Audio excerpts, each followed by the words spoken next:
ఈ ఫిబ్రవరి మాసం దేవుడు నా హృదయాన్ని పురికొల్పి ప్రేరేపించిన మాట, రాగల ఫిబ్రవరి మాసమంతా దేవుడు నీ పక్షాన నిలవబడబోతున్నాడు, నీ పిల్లల పక్షాన నిలవబడబోతున్నాడు. ఇమ్మాన్యుయల్ మినిస్ట్రీస్ పక్షాన దేవుడు నిలుచునుగాక.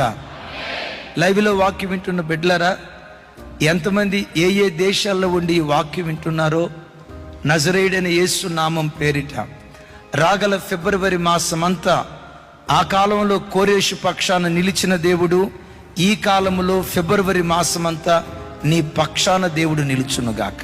అతని పక్షాన ఎప్పుడు నిలుస్తానన్నాడు? వాక్యం అంటుంది, జనములను జయించుటకు.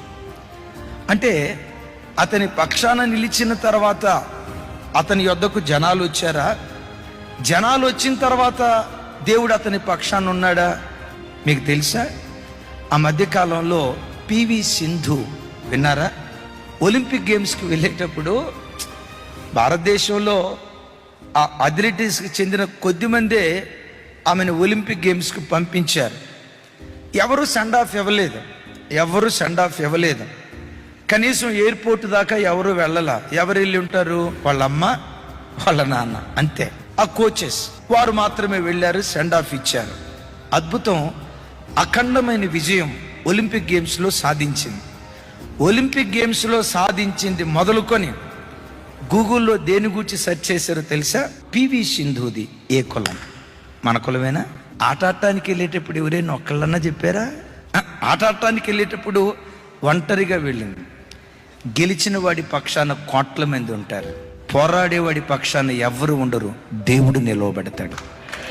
ఆ వ్యక్తి పక్షాన దేవుడు నిలవబడి ఆ వ్యక్తితో కూడా దేవుడు పోరాడి ఆ ఒంటరి వాడిని 10,000 మందిగా దేవుడు మారుస్తాడు. ఆ తల్లి ఆట ఆడటానికి వెళ్ళేటప్పుడు ఎవరు తనతో పాటు రాలా.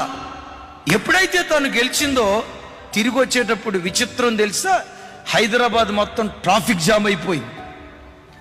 ఎయిర్పోర్ట్ మొదలుకొని కొన్ని కిలోమీటర్ల దూరం ఆమెకి హారతిని, విజయంతో వచ్చిందని హారతినిచ్చి ఎంత అద్భుతమైన గ్రాండ్ వెల్కమ్ ఇచ్చారో. గెలిచిన వాళ్ళ పక్షాన, సంపన్నుల పక్షాన కోట్ల కొలది ప్రజలు ఉంటారు. ఓడిపోయిన వాడి పక్షాన ఎవ్వరు ఉండరు. ఒకవేళ నా వైపు చూడు, జీవితంలో ఓడిపోయావా? ఇది ఓడిపోయిందిరా, వీడు ఓడిపోయాడురా. నీ ఓటమిని బట్టి దేవుడు తృణీకరించకుండా ఓడిపోయిన నీ ప్రక్కనే దేవుడు నిలవబడి, నీ పక్షాన దేవుడు నిలవబడి నిన్ను గెలిపించడం ప్రారంభిస్తాడు. గట్టిగా చెప్దాం ఆమేన్. ఈ దేవుడు మన పక్షాన నిలిచే దేవుడు.